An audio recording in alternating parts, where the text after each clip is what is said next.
뉴스에 시작합니다. 저는 동정민입니다. 9월 1일 정기국회를 앞두고 윤석열 대통령이 작심 발언을 쏟아냈습니다. 종합을 해보면 야당에 밀리지 말라는 겁니다. 오늘 국무회의에서 내년도 예산안을 의결하면서 이 비판을 주저하지 말고 적극적으로 싸우라고 장관들에게 지시했습니다. 어제 연찬회에 참석해서는 여당 의원들에게 야당이 180석 있어도 지방선거 때 잘했다며 독려한 것으로 전해졌습니다. 국정감사, 예산안, 그리고 이념 전쟁까지 밀리지 않겠다는 의지를 표현한 건데 여야 간 강대강 충돌을 예고하고 있습니다. 첫 소식 안보겸 기자입니다. 윤석열 대통령이 국무위원들에게 비판받는 걸 주저하지 말고 적극적으로 싸우라고 당부한 걸로 알려졌습니다. 윤 대통령은 오늘 국무회의 비공개 자리에서 우리 정치는 이념적으로 극과 극이기 때문에 싸워야 할 수밖에 없는 상황이라며 공격받고 비판받는 걸 주저하면 안 된다고 당부했다고 정부 관계자가 전했습니다. 다음 달부터 시작될 정기국회 법안과 예산안 심사 과정에서 반대하는 야권에 맞서 물러서지 말고 정부 입장을 설명하라는 뜻으로 해석됩니다. 윤 대통령은 어제 국민의힘 연찬회에서도 여당 국회의원들에게 야당의 후쿠시마 원전 오염수 공세에 물러서지 말라고 했습니다. 1 더하기 1을 100이라고 그러는 사람들이니까. 근데 이제 이런 세력들하고 우리가 또 싸울 수밖에 없습니다. 이어진 비공개 만찬 때는 내년 4월 총선을 앞두고 거대 야당에 위축될 필요가 없다고 말한 걸로 전해졌습니다. 선거에 임하면서 우리가 자신감이 없으면 국민이 우리를 믿어주겠나라며 야당이 180석이 넘어도 우리가 지방선거를 잘 치르지 않았느냐고 말했다고 한 참석자가 밝혔습니다. 이재명 민주당 대표는 대통령이 국민 통합을 도모하지 못할 망정 끊임없이 갈라치기하고 갈등을 조장한다고 비판했습니다. 채널A 뉴스 안보겸입니다. 대통령은 오늘 국무회의에서 또 대한민국 헌법 가치를 정면으로 부정하는 일이 일어나고 있다며 이 광주 정율성 공원과 관련해 타협이 안 된다고 한 것으로 전해집니다. 이를 뒷받침하듯 국민의힘은 공원뿐 아니라 그동안 정율성을 기렸던 벽화와 교육 과정까지 손볼 계획입니다. 유승진 기자입니다. 전라남도의 한 초등학교 건물에 새겨진 정율성 벽화입니다. 국민의힘은 이런 벽화 외에도 동상 설치와 동요대회 개최 등 어린이 교육 현장에서 정율성 우상화 작업이 이뤄지고 있다며 중단시키겠다고 벼르고 있습니다. 자연 속의 정율성이 굉장히 훌륭한 사람이다. 이렇게 알고 커가는 거잖아요. 대한민국의 총뿌리를 겨눈 사람인데 그런 사람의 생애와 업적을 아이들한테 가르칠 수 있다는 겁니까? 정기국회 기간 상임위원회와 국정감사에서 공원 조성 사업뿐 아니라 이런 우상화도 저지하겠다는 방침을 세웠습니다. 이념의 중요성을 강조한 대통령 발언이 영향을 미쳤다는 분석입니다. 제일 중요한 게 이념입니다. 철진한 이념이 아니라 나라를 제대로 끌고 갈 수 있는 그런 철학이 바로 이념입니다. 윤 대통령은 오늘 국무회의 자리에서도 대한민국 헌법 가치를 정면으로 부정하는 일이 일어나고 있는데 이런 것과는 타협이 안 된다고 밝힌 것으로 전해졌습니다. 공산 전체주의 세력과의 대결도 거듭 강조했습니다. 공산 전체주의 세력, 그 맹종 세력과 기회주의적 추종 세력들은 허위 조작, 선전선동으로 자유사회를 교란시키려는 심리전을 일삼고 있으며 결코 멈추지 않을 것입니다. 박민식 국가보훈부 장관은 국민의 혈세는 단 한 푼도 반국가적인 인물에게 쓰여서는 안 된다고 말했습니다. 채널A 뉴스 유승지입니다. 민주당도 힘에는 힘으로 맞붙었습니다. 이재명 대표 대전 현충원으로 가 홍범도 장군 묘역을 참배했습니다. 예정이 없던 일정인데 이념 전쟁에서 밀리지 않겠다는 뜻을 분명히 한 것으로 보입니다. 김유빈 기자입니다. 이재명 더불어민주당 대표가 대전 현충원 홍범도 장군 묘역을 찾았습니다. 고 홍범도 장군에 대하여 경례.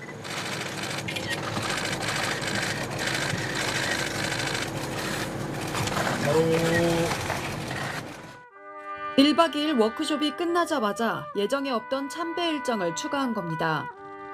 이 대표는 육군사관학교의 홍범도 장군 흉상 이전 계획을 즉각 철회하라고 압박했습니다. 박정희 대통령이 훈장을 수여했고 박근혜 정부에서 해군의 홍범도함을 명명해서 홍범도 장군을 기리고자 했습니다. 국민을 갈라치게 하고 이념전쟁을 선동하기 위해서 독립전쟁 영웅을 부관 참시하는 일은 결코 용납할 수 없습니다. 참배 직후에는 SNS에 글을 올려 매국행위라고 지적했습니다. 민주당 의원들도 육군사관학교에서 전쟁기념관 앞에서 홍범도 장군 흉상 이전에 대한 항의 집회를 잇따라 열었습니다. 일제와 총칼을 들고 싸운 독립군 광복군의 그 법통을 이어가고 있다는 것이 우리 대한민국 모든 국민들의 합의된 것인데 누가 감히 이것을 훼손하고 바꾸겠다는 것인지 분노하지 않을 수 없습니다. 윤석열 대통령이 시작한 이념전쟁에서 적극 대응하겠다는 뜻을 분명히 한 겁니다. 앞서 워크숍에서도 민주당은 강력한 대여투쟁을 예고했습니다. 1박 2일 워크숍 끝에 민주당은 윤석열 정부를 퇴행의 시대로 규정한 결의문을 채택했습니다. 권력형 게이트 진상을 규명하고 민생 회복에 앞장서겠다는 내용입니다. 채널A 뉴스 김유빈입니다.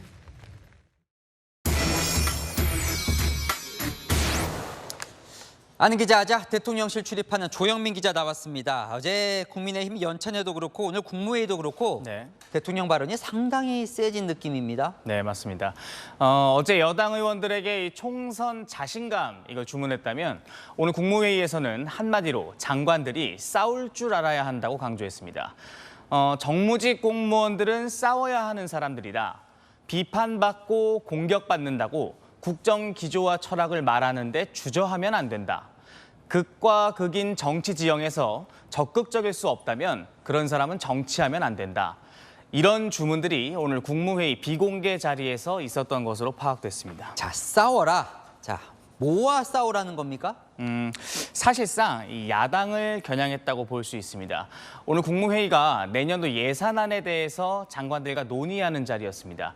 정기국회 때 장관들은 국회에 출석해서 예산안 심사를 받는데 여기서 물러서지 말라는 뜻입니다.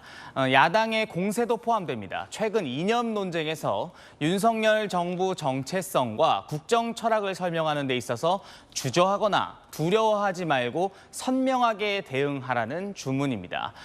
최근 반국가 세력을 시작으로 오늘 민주평통 행사에서도 공산 전체주의 세력, 맹종 세력, 기회주의 추종 세력 이런 표현들을 꺼내든 것 역시 선명성을 강조하며 가이드라인을 준 거라고도 볼 수 있을 것 같습니다. 자, 근데 이제 총선 앞두고 있잖아요. 보통 선거 때는 이제 이념보다는 중도로 가고 등도 좀 풀고 이런 게 그동안의 여권의 강점이었는데 어떻게 보면 거꾸로예요. 맞습니다. 일종의 선거 공식 같은 말이기도 했었는데 대표적인 게 박근혜 전 대통령이 대선 직전 경제 민주화를 꺼낸 것이었죠.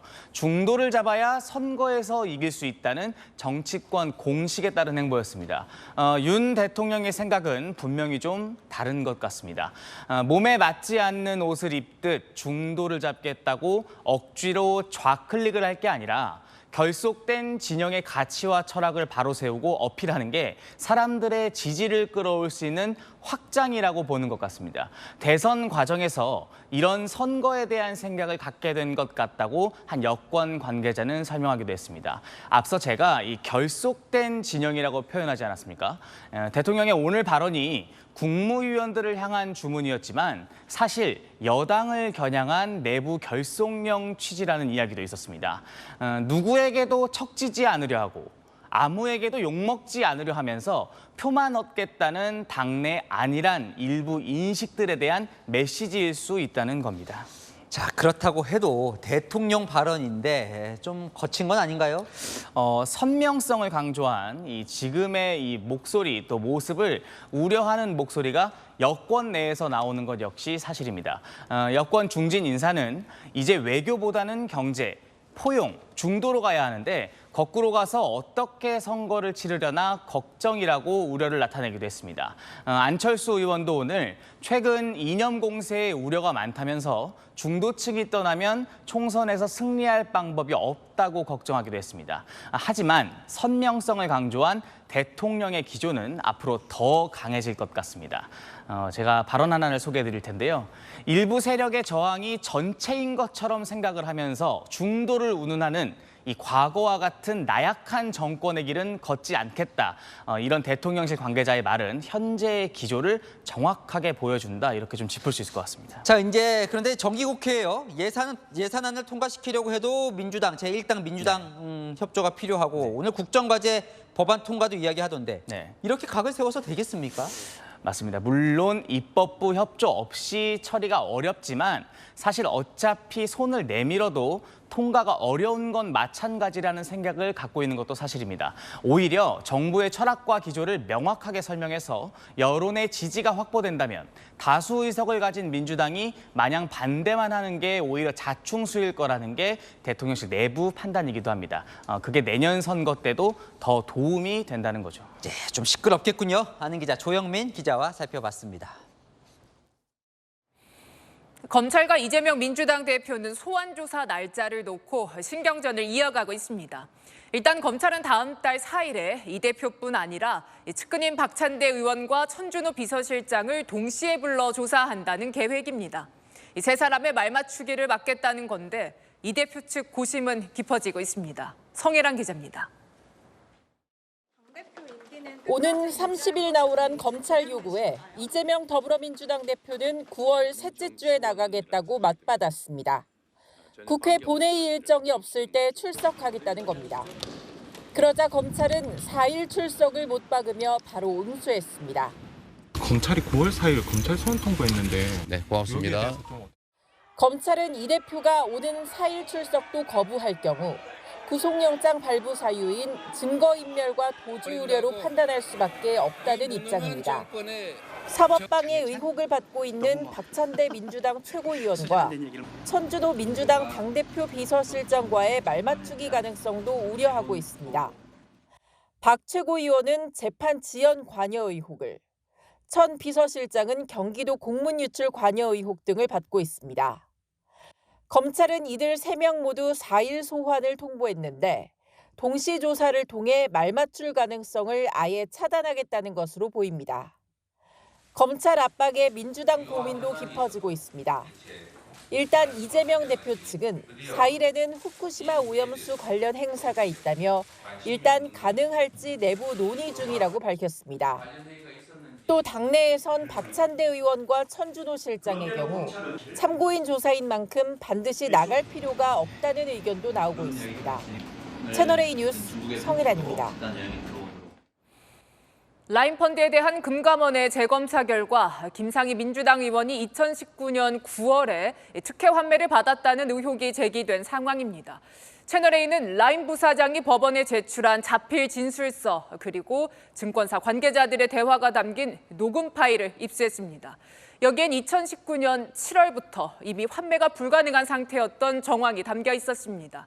또한 김 의원 환급 2달 전부터 이미 일반 고객 돈은 돌려줄 수 없던 것으로 드러났습니다. 남영주 기자의 단독 보도입니다.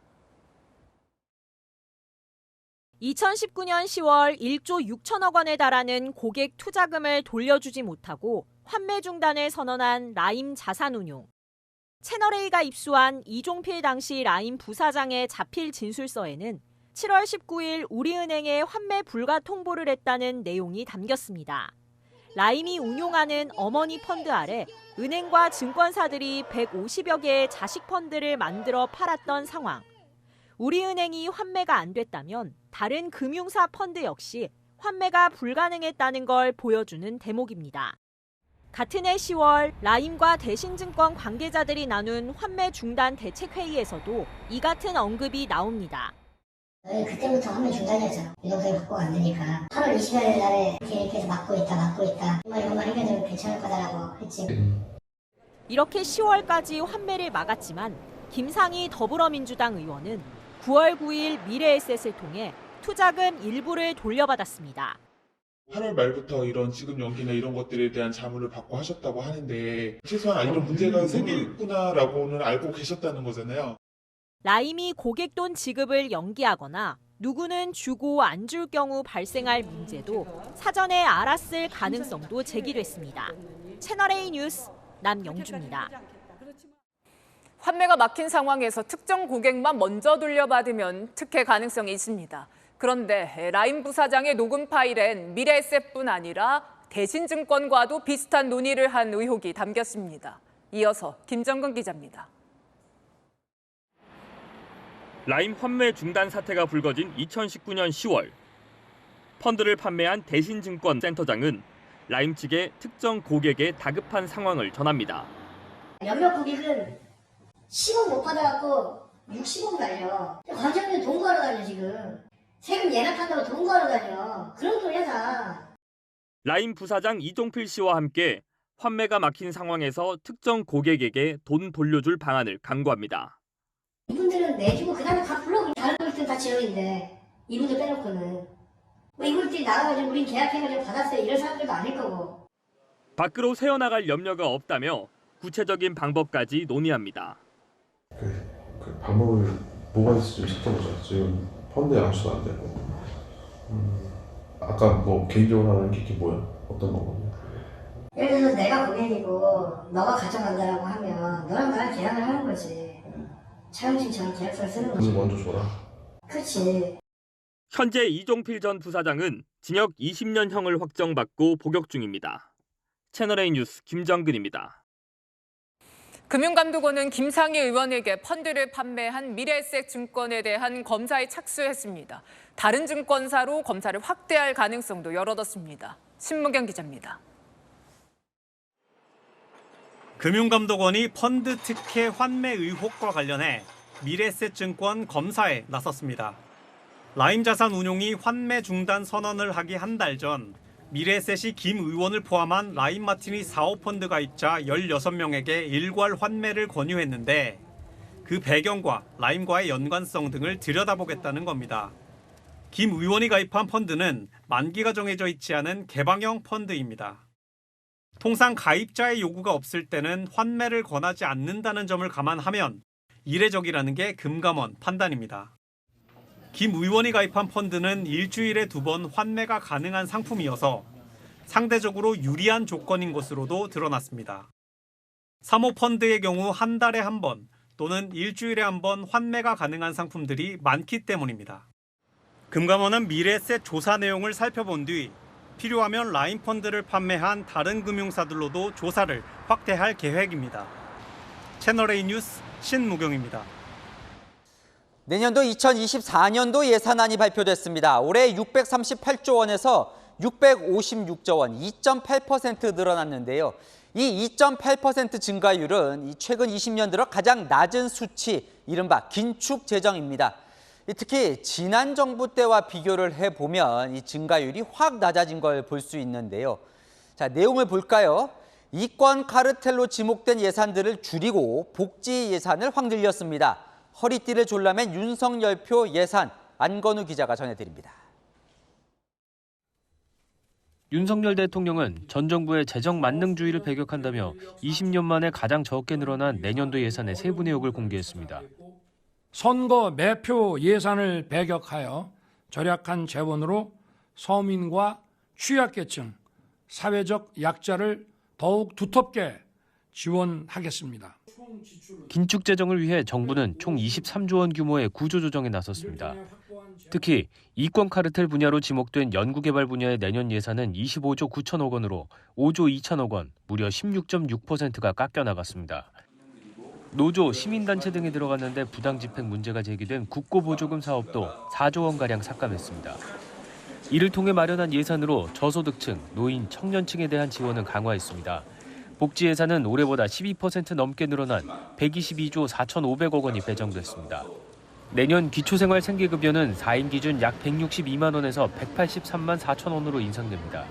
문재인 정부 5년간의 인상분 19만 6천 원을 웃도는 겁니다.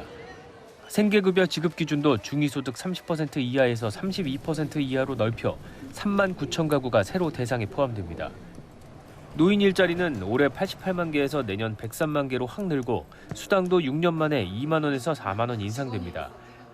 반면 야당은 내년 예산이 650조 원대인데 내년도 국세 수입은 올해보다 33조 원 넘게 감소한 360조 원대라며 나라 국간이 거덜나고 있다고 비판했습니다. 또 정작 중요한 미래 먹거리인 연구개발 예산을 삭감했다며 송곳 검증도 예고했습니다. 내년 예산안은 다음 달 1일 국회에 제출됩니다. 채널A 뉴스 안건우입니다. 내년도 예산을 따져보니 이 잼버리 파행으로 논란이 된 새만금 개발 예산은 줄어들고 서울 양평 고속도로 예산은 반영돼 공사 재개 가능성이 열렸습니다. 이 김건희 여사 일가 특혜 의혹 공방이 있었던 도로죠. 이 관심 가는 예산들을 이동훈 기자가 모아봤습니다. 전라북도의 새만금 SOC 사업 예산이 기획재정부 심의를 거치면서 당초 부처 계획보다 5천억 원 넘게 줄었습니다. 새만금 지구개발 예산이 1,700억 원가량 삭감됐고 새만금 신항만 예산은 1,200억 원 넘게 줄었습니다. 새만금 전주 고속도로와 새만금 국제공항 예산도 대폭 삭감됐습니다. 국토부는 태스크포스를 구성해 새만금 공항과 철도 등 계획돼 있는 대규모 SOC의 타당성도 집중 점검하기로 했습니다.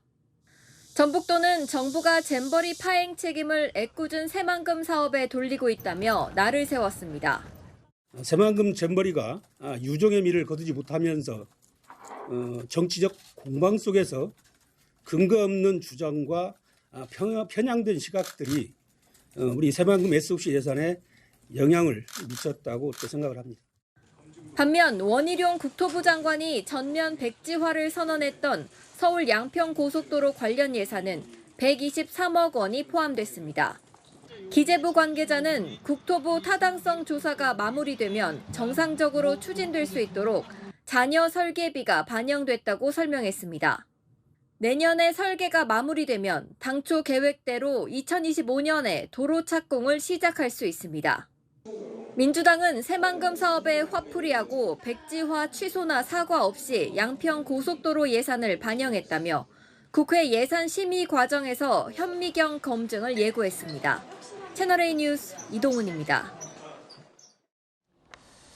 정부 예산안은 우리 실생활에도 큰 영향을 미치죠. 특히 이번엔 젊은 부부에게 혜택이 크게 늘어난다고 하는데요. 유찬 기자가 정리해봤습니다. 내년 하반기부터 유급 육아휴직 기간이 1년에서 1년 6개월로 늘어납니다.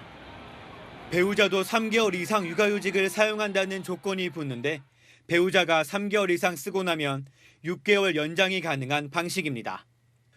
부부가 육아휴직을 모두 쓴다면 최대 3년간 유급으로 육아에 전념할 수 있게 되는 겁니다. 육아휴직 기간에는 통상임금의 80%, 한 달로 치면 한 명이 최대 150만 원의 급여를 받을 수 있습니다. 어린아기를 둔 부모가 동시에 휴직을 하는 경우 받을 수 있는 특례급여도 늘어납니다. 동시에 휴직하는 첫 달 200만 원부터 한 달에 50만 원씩 오르는 구조인데 지급기간을 3개월에서 6개월로 늘려 6개월 차에는 450만 원까지 받게 했습니다. 주거 안정도 저출산 해결에 필요한 요소입니다.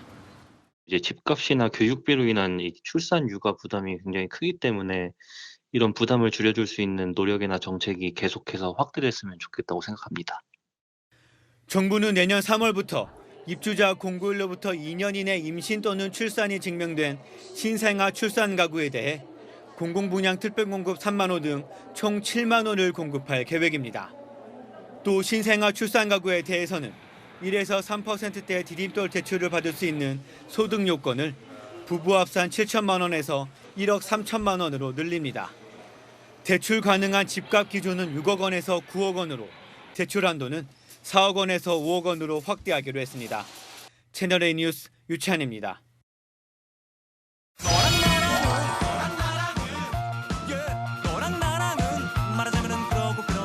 네, 여랑야랑 정치부 윤수민 기자와 함께합니다. 첫 번째 주제 보겠습니다.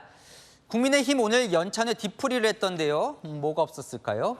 네, 바로 이 술이 없었습니다. 네, 오늘 국민의힘 지도부가 인천의 한 횟집에서 연찬회 뒤풀이를 했는데요. 이 식사 자리에 반주가 없다며 김기현 대표 이렇게 양해를 구했네요.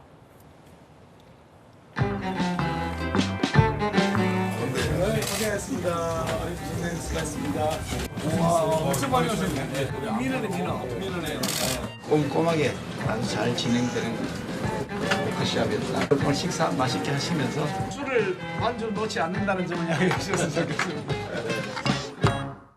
뭐 아무래도 술이 있으면 또 사고가 날 수 있죠. 네, 지난해 이 연찬회 기억나시나요? 이 권성동 의원이 을지훈련 기간에 열린 연찬회 후 술자리로 이 문매를 맞았죠. 네, 기억이 납니다. 자, 그래서 올해 저 뒤풀이뿐 아니라 연찬회에서도 술이 빠졌던 거예요?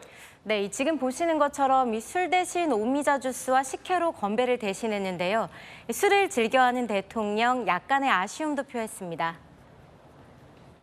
여러분하고 이렇게 하룻밤 같이 잠도 자고 또 밤 늦게까지 좀 얘기도 하고 이렇게 하면 좋은데 아무래도 우리가 국민들 다 보시는데 소주 한잔 하기도 좀 네, 그래도 파이팅은 넘쳤습니다.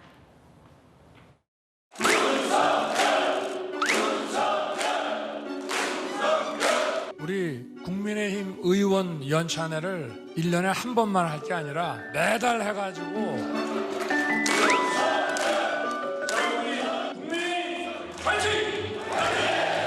같이 합시다. 네, 다음 주제 넘어가 보겠습니다. 자, 여가부 장관, 과기부 장관이 보이는데요. 안 나오면 징역 뭘까요?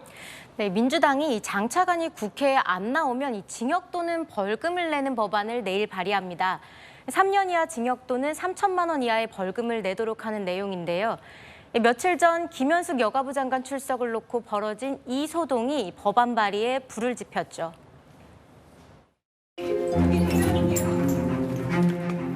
여가부 장관 어디 있어요? 여가부 장관 국회에 계셔. 아니요, 국회 어디 있어요? 갑시다.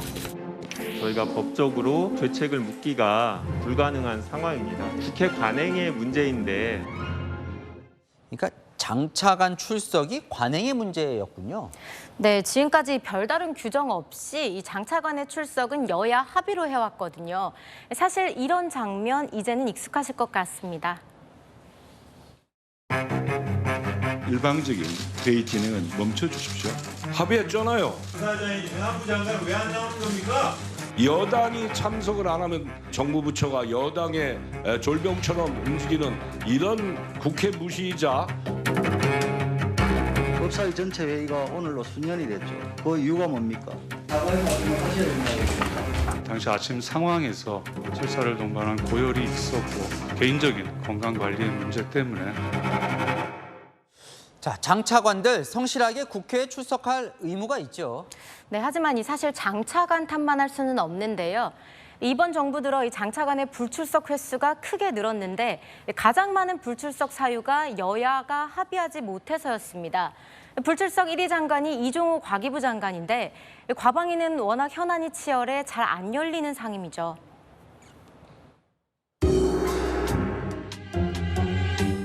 계속해서 사과를 요구하는 것은 이건 지나친 정치 공세다. 상임위 의결을 했음에도 불구하고 안 나온 것이 그것이 가장 큰 문제라는 거예요. 매우 송구하게 생각합니다. 예, 노력하겠습니다. 네, 장차관들 국회에 나와야죠. 하지만 여야가 먼저 합의해서 회의 안 나올 핑계거리 만들어주지 않는 것도 중요해 보입니다. 네, 지금까지 여랑야랑이었습니다. 다음 소식입니다. 오염수 방류에 항의하는 중국인들의 전화 테러가 후쿠시마현을 넘어서 이제는 일본의 중앙정부로 확산되고 있습니다. 일본과 중국이 정면 충돌한 2012년 센카쿠 열도, 중국명 다오이다오 사태를 떠올리게 한다라는 말까지 나왔습니다. 김태림 기자입니다. 일본에 항의 전화를 하는 방법을 알려주던 여성이 일본 지도 앞에서 손가락 욕을 합니다.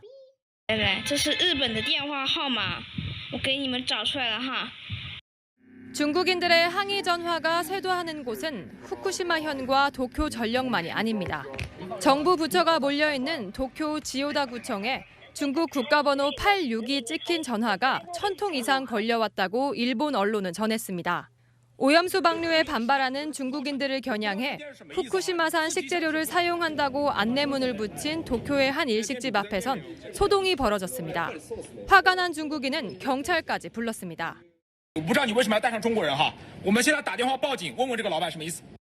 기시다 일본 총리는 중국을 직접 비판했고 これは遺憾なことであると言わざるを得ないと。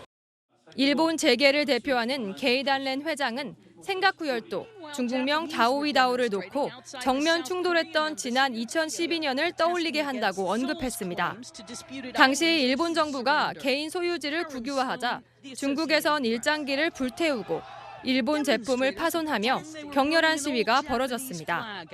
어제 일본 외무성에 불려간 우장하오 일본 주재 중국 대사는 중국 대사관도 일본인들의 항의 전화를 받고 있다고 맞대응했습니다.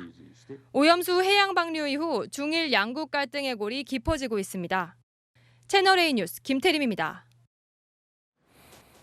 방사선 피폭을 막는데 요오드 영양제가 좋다. 이런 식으로 후쿠시마 오염수 방류에 불안해하는 국민을 현혹하는 얄팍한 상술도 고개를 들고 있습니다. 서주희 기자입니다.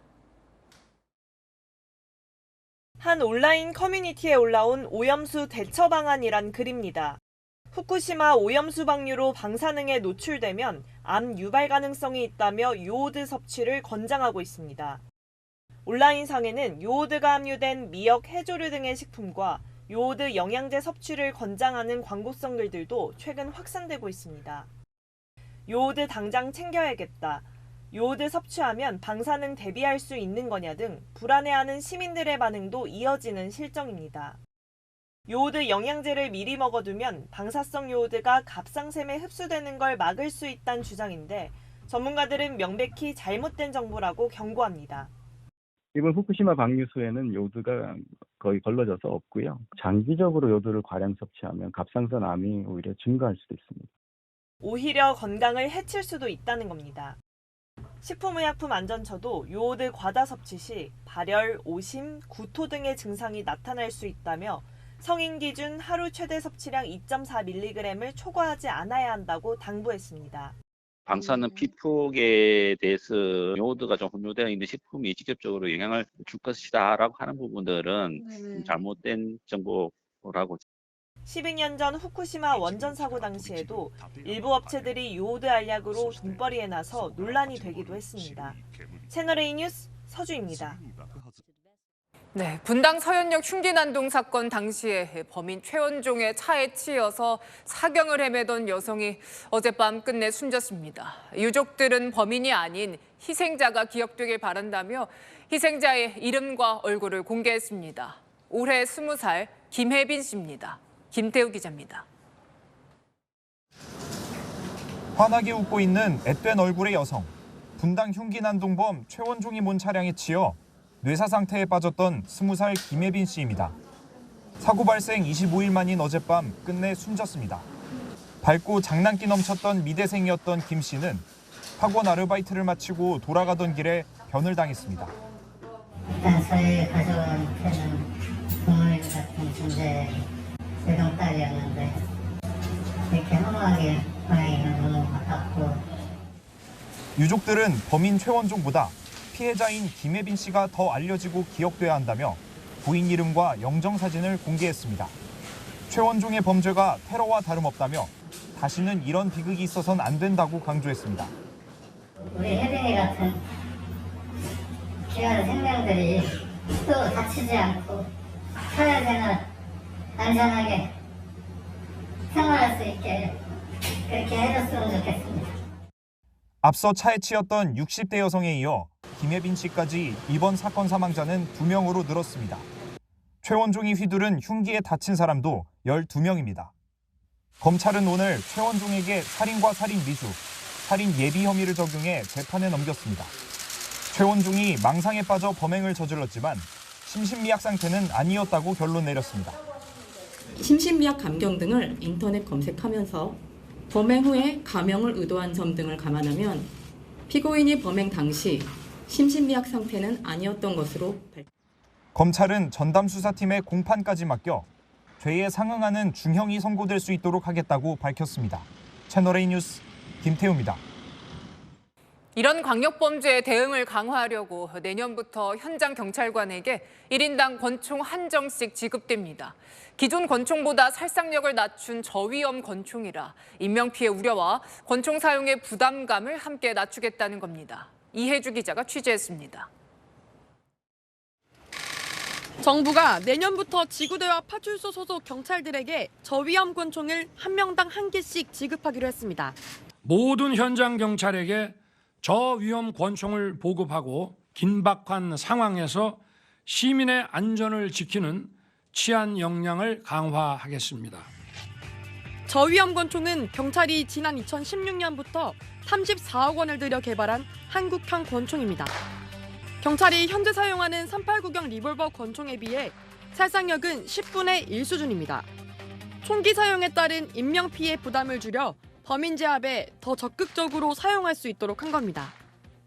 금속으로 된 탄두가 아닌 플라스틱 재질의 저위험탄이 들어가는데 몸을 관통하는 금속 실탄과 달리 살 속에 약 5cm 깊이로 박히는 수준입니다.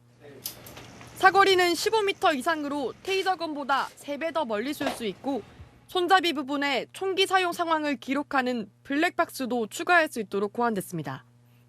경찰 내부에서는 저위험 권총이 도입되면 범인 제압에 효과적일 거란 전망이 나오지만 총기 사용을 까다롭게 해놓은 규정부터 바꿔야 한다는 지적도 나옵니다. 정부는 내년 예산안에 86억 원을 편성했고 내년 하반기에 저위험 권총 5,760여 정을 우선 지급할 계획입니다. 채널A 뉴스 이혜주입니다. 흉악범죄로 전국 경찰이 특별치안 활동을 벌이던 때 경찰이 만취 상태로 교통사고를 냈습니다. 그것도 모자라 4km나 달아나다가 시민 손에 붙잡혔습니다. 공국진 기자입니다. 앞부분이 심하게 부서진 SUV 차량. 사고 충격에 앞바퀴도 빠져 있습니다. 지난 25일 밤 9시 50분쯤 제주 시내 건물을 들이받는 사고를 낸 차량입니다. 좌회전하던 차량은 중앙선을 넘어 인도로 돌진한 뒤 건물을 들이받았고 도로변 가로수도 들이받고 역주행에 달아났습니다. 엄청 크게 쿵 들려서 그거랑 같이 일하던 앞뒤로 왔다 갔다 하다가 바로 올라갔어요. 위험해 보였죠. 운전자는 4km가량을 달아나다 다른 운전자가 사고 차량을 막아서면서 붙잡혔습니다. 붙잡힌 40대 여성 운전자는 제주경찰청 소속 A경이 혈중 알코올 농도 0.197%로 면허 취소 수준의 만취 상태였습니다. 인도로 돌진한 음주 차량은 이 건물 외벽을 들이받았는데요. 사고 충격으로 외벽은 크게 부서졌습니다. A경이는 사고 지점에서 1km가량 떨어진 식당에서 진과 술을 마신 뒤 운전한 것으로 드러났습니다. 아는 사람이라고 먹었다 이야기를 하고요. 잘못해 나한테 넘어가서 하는 거 아니에요. A경이가 음주사고를 낸 날은 잇따르는 흉악범죄로 전국경찰이 특별치안활동을 벌이던 때였습니다. 경찰은 A경이를 직위 해제하고 징계위원회에 넘길 예정입니다. 채널A 뉴스 공진입니다. 네, 차에서 잠든 음주운전자를 경찰이 적발했는데 끝까지 자기 신원을 감추는 게 수상해서 확인해보니 수배범이었습니다. 사기의 간강까지 무려 11개 혐의로 수배 중이었습니다. 배유미 기자입니다. 비 오는 밤 상가 입구를 막아선 승용차 한 대. 출동한 경찰이 확인해보니 운전자가 잠들어 있습니다. 깨워서 음주 측정을 해보는데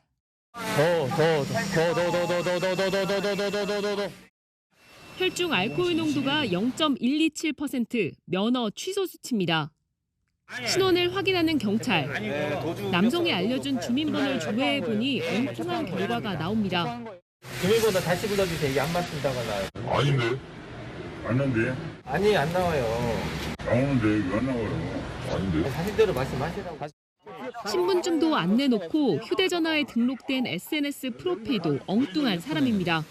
이 사람 핸드폰인지 뭔지 모르겠네. 수상함을 느낀 경찰, 수배 여부를 묻자 그런 건 없다고 발뺌합니다. 면허 없으시죠? 수배 있어요?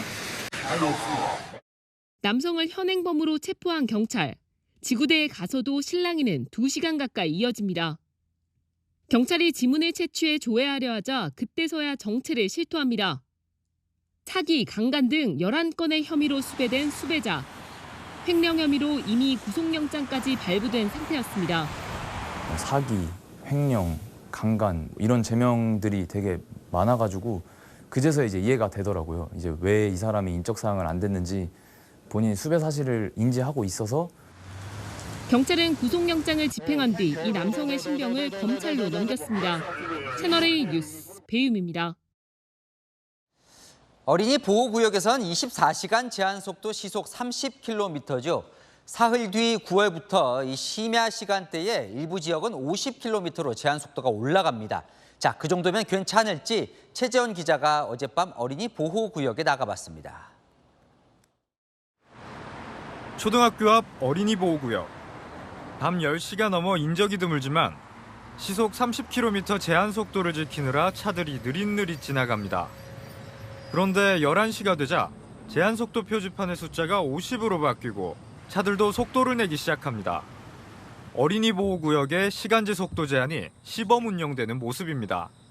정부는 다음 달 1일부터 어린이 보호구역 제한 속도를 심야 시간대에 최대 시속 50km까지 늘리기로 했습니다.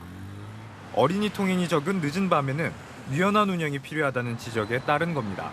새벽쯤에는 이제 아이들이 많이 없고 하다 보니까 30분 가는 거리 막 15분 가고 막 그렇게 확실히 크게 줄어든 것 같아요.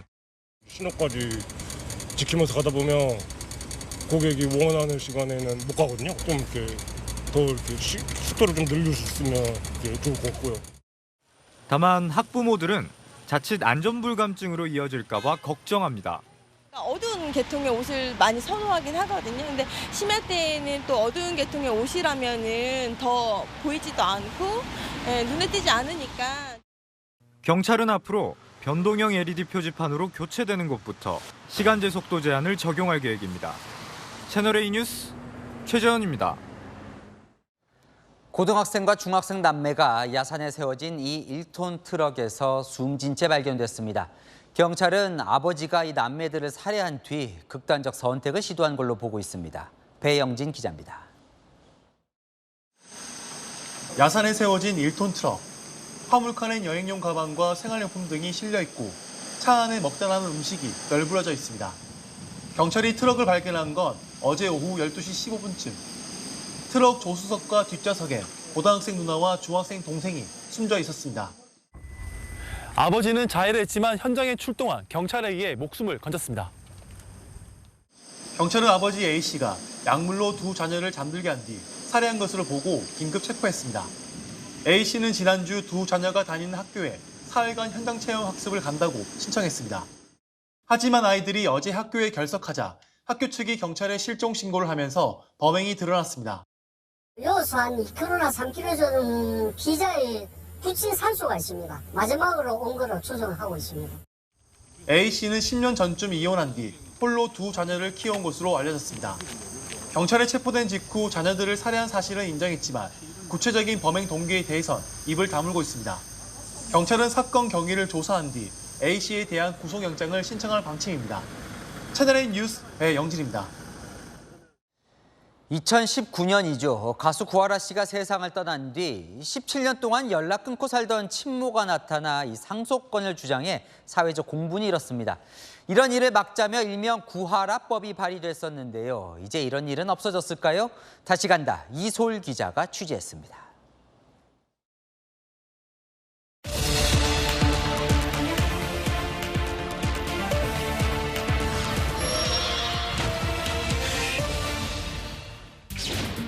지난 2019년 11월 안타깝게 세상을 떠난 가수 구하라 씨.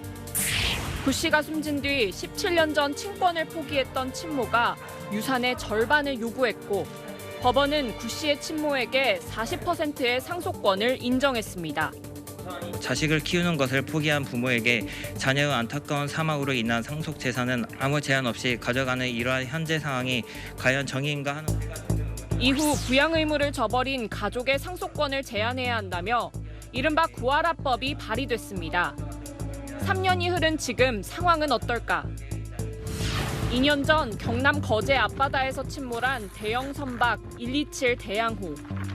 승선원 10명 중 3명이 실종됐고 실종자 가운데 김종선 씨의 동생이 있었습니다. 그리고 사고 13일 뒤 죽은 줄 알았던 생모가 54년 만에 나타나 보상금을 요구했습니다. 13일 만에 그 제도를 왔더라고요. 아들하고 사위하고 딸하고 나라에서 자기들이 1순위다 이래가지고 온 거예요. 생모는 3억 원의 사망보상금을 달라며 누나를 상대로 건 소송 1심에서 승소했고 남동생의 집도 본인 명의로 변경했습니다. 남동생에게 자녀가 없다 보니 직계존속인 친모가 우선 상속 자격을 인정받은 겁니다. 실종된 동생이 쓰던 방입니다. 누나는 동생이 그리울 때마다 벽면을 가득 채울 정도로 편지를 써놨고 이렇게 실종 전단지도 모아놨습니다. 아직 시체도 안 오려고 하니 너무너무 보고 싶고요. 그 자식 물에서 떠올리도 못하고 있는데 생모라는 사람은 그 돈이 뭔지 그 보상금 받고 연금 받겠다고. 생모를 찾아가 실종된 아들에 대해 묻자 모른다며 선을 긋습니다. 김종선 씨 관련해가지고 좀 여쭤보려고. 아드님 모르세요? 김종환 씨 모르세요? 가수 구하라 씨 사망 이후 발의됐던 이른바 구하라법. 여전히 국회 문턱을 넘지 못한 채 법제사법위원회 심사 단계에 머물러 있습니다. 민주당 서영교 의원안과 정부안이 팽팽히 맞서고 있기 때문입니다. 서 의원안은 민법상 상속결격 사유의 양육 의무 위반을 포함시켜 자동적으로 상속 자격을 박탈하자는 거고, 정부안은 당사자가 소를 제기하면 법원이 판단해 상속 자격이 상실되게 하자는 내용입니다. 이론적 출발점이 굉장히 다른 안들입니다. 결국은 이것은 가족의 진정한 의미가 무엇인가라는 논의까지 확장이 되게 되는 거거든요. 하지만 법안이 국회에 묶여 있는 사이 자식을 버렸던 부모가 돈만 챙겨가는 악순환이 반복되고 있습니다. 다시 간다, 이 소리입니다. 네, 보건공사가 한창인 광화문 앞 월대 마지막 퍼즐이었던 동물상이죠. 서수상이 발견됐습니다. 이 동물상은 호암미술관에 전시돼 있었는데 눈썰미 있는 시민의 제보 덕분에 제자리를 찾게 됐습니다. 이현윤 기자입니다. 늠름한 얼굴에 오밀조밀 귀여운 이목구비. 이 돌조각은 일제강점기 때 훼손되기 전 광화문 월대의 가장 앞부분을 장식하던 서수상 한 쌍입니다. 서수는 상서로운 동물이란 뜻으로 애군을 쫓아내기 위해 궁궐 곳곳에 배치돼 있습니다. 문화재청은 오늘 이 서수상 2점을 고 이건희 삼성그룹 회장 유족 측으로부터 기증받았다고 발표했습니다. 기증은 지난 3월 한 제보로 시작됐습니다. 호암미술관에 있는 석조물이 예사롭지 않으니 전문가 조사가 필요할 것 같다는 의견이었습니다. 제보자는 역사 관련 유튜브에서 정보를 얻었습니다. 그런데 최근에 제가 찍은 문화재 사진들을 보다가 이와 닮아 있는 것을 발견했는데 광화문 옛 사진과 유심히 비교해본 결과 광화문 소맷돌 해치라고 확신하게 되었습니다. 문화재청은 월대 주변부 발굴 조사와 전문가 자문 등을 거쳐 광화문 월대의 장식물로 판단했습니다.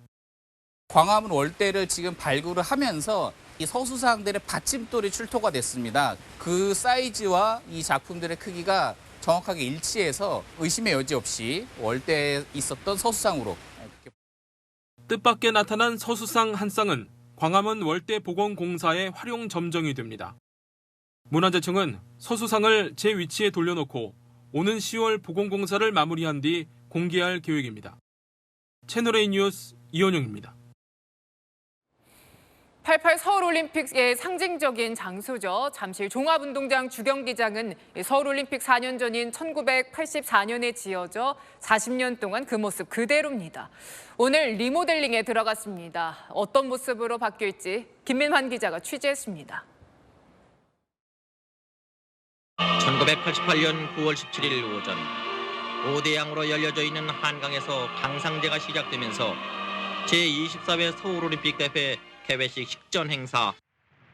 86 아시안게임과 88 서울올림픽 개막식이 열렸던 잠실 종합운동장 주경기장.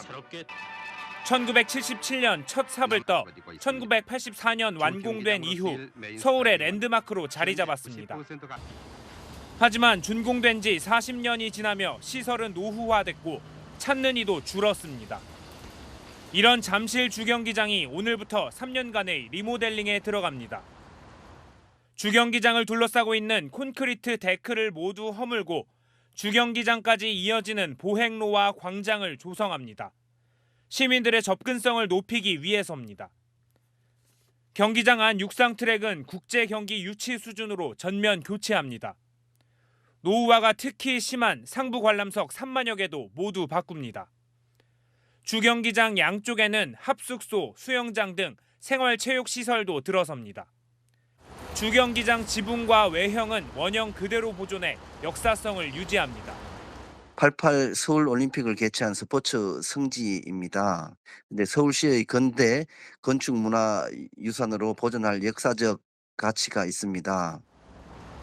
서울시는 잠실 주경기장 일대를 도시명 스포츠 문화 복합 공간으로 만들겠다는 구상입니다. 채널A 뉴스 김민환입니다.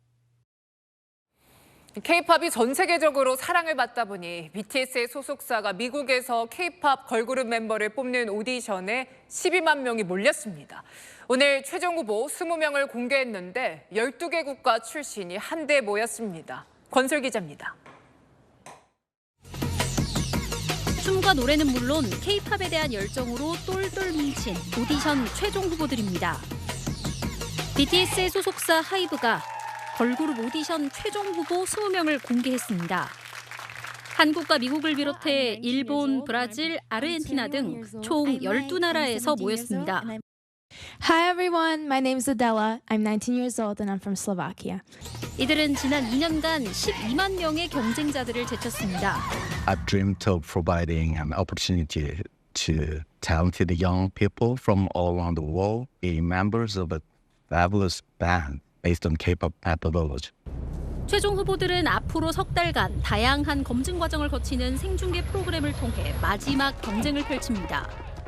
미국의 대형 음반사와의 협업을 통해 다국적 K-팝 걸그룹이 탄생하게 되는 겁니다.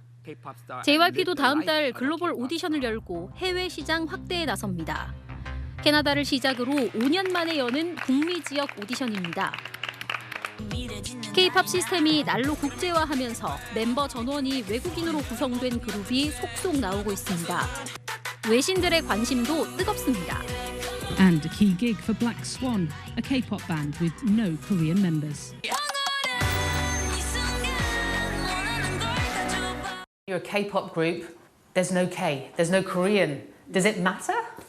Actually, there is K because we sing in Korean, and K-pop is Korean pop. So as long as the language is there, it is still K-pop. 지난달엔 멤버 전원이 필리핀인으로 구성된 호라이즌도 데뷔했습니다. 채널A 뉴스 권솔입니다. 비가 내리면서 공기가 한결 선선해졌습니다. 내일까지 전국에 비가 내릴 텐데요. 오늘 밤사이에는 전국 곳곳에, 내일은 주로 남부지방과 제주에서 국지성 호우가 쏟아지겠습니다. 지도에 표시된 남부 곳곳으로는 호우 예비특보도 내려졌는데요. 내일 새벽부터 시간당 30에서 60mm 안팎의 세찬 비가 내리겠습니다. 서울 등 중북부 지역은 내일 밤이면 비가 그치겠지만 영남은 주 후반까지도 비가 길게 이어지겠습니다. 우선 모레까지 경남 많은 곳에 200mm 이상의 물폭탄이 쏟아지겠고요. 호남과 제주 산지로도 150mm 이상의 큰 비가 예보됐습니다. 서울은 5에서 40mm가 예상됩니다. 내일 아침 기온 서울과 대전 22도로 출발하겠고요. 한낮 기온은 서울 26도, 대구는 27도로 선선하겠습니다.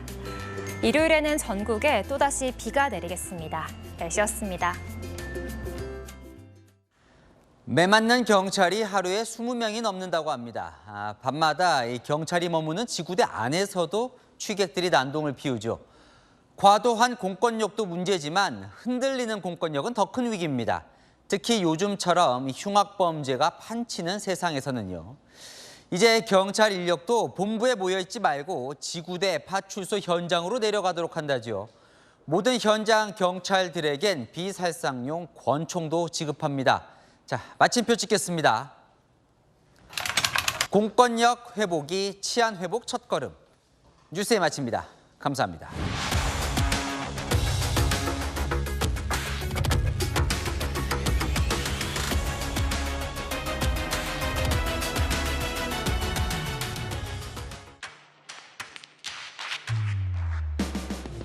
당신의 아침을 여는 보이는 라디오, 정치 시그널. 시사 보도의 최강자, 김진의 돌직구쇼. 돌직구쇼의 연장전. 더 남아. 생생한 뉴스 현장을 전한다. 뉴스엘 라이브. 시사보도의 강력한 한방, 강력한 4팀. 오늘의 10가지 뉴스. 대한민국 대표 뉴스쇼. 뉴스 탑10. 오전 8시부터 하루를 함께하는 채널A 시사보도. 9월 4일부터 출격!